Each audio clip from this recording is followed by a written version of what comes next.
Ladies and gentlemen, we got him. Hi guys, and welcome to another Fool of the Week. This week's Fool is Tory MP Shaun Bailey. Now, Shaun, during a discussion on the cost of living crisis, tried to turn government failures into an attack on the Labour Party, or more precisely, their inability to stand up to their paymasters, the trade unions. Now, the Tory narrative has been that Keir Starmer and the Labour Party have supported all strikes and are encouraging MPs to join pickets. This couldn't be further from the truth. Shaun also claimed that union workers were blocking ambulances without providing any evidence. Pretty toxic stuff. Have a listen. Speaker, we are heading into the fifth week of Sandwell Labour's refuse strikes. We've had flying pickets, we've had reports of the GMB blocking ambulance workers getting out of their depot as a result of their picket lines, and the PCC trying to encourage the police not to police it. Can I ask my right honourable friend to ensure that he convenes a meeting urgently so we can resolve this, and perhaps he'll join me and tell Labour politicians, particularly one in particular, grow a spine and put people before your paymasters. Yeah. What a pathetic individual. Put people before your paymasters. Like who? Like the Conservative Party do? Now, what is he talking about? He's talking about trade unions donating to the Labour Party. And, this has been common knowledge. This is not something hidden away. The trade unions, not all of them, many trade unions, mainly the bigger trade unions, support the Labour Party because the Labour Party generally support workers. That's the plan. That has been the plan since the beginning. But let's switch it back over to the Conservatives for a moment.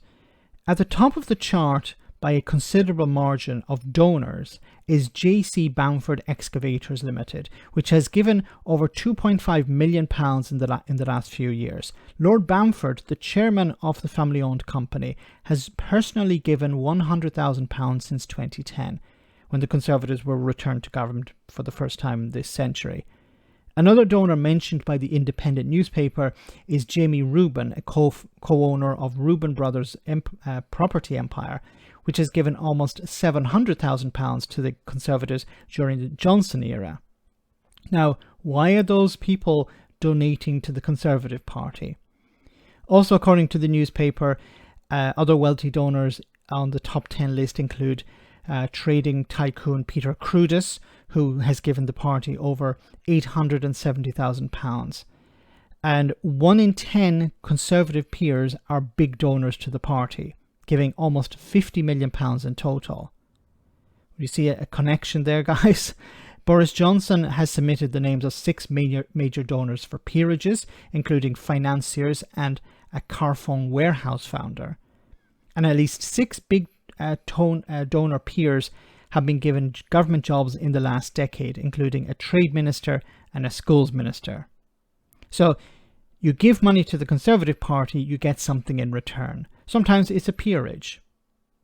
The trade unions are giving money to the Labour Party in order to protect workers, to create legislation to protect workers, to protect people, to end things like zero-hour contracts, or to strengthen existing worker protections. That's what their motivation is. What is the motivation of people who are giving money to the Conservative Party? Is it PPE contracts? Is it government jobs? Is it a peerage? So maybe Shaun should stand up for his people, and I'm not talking about the ones who donate to his party. Let me know in the comment section, guys, what you think, and I'll see you next time for our next Fool of the Week.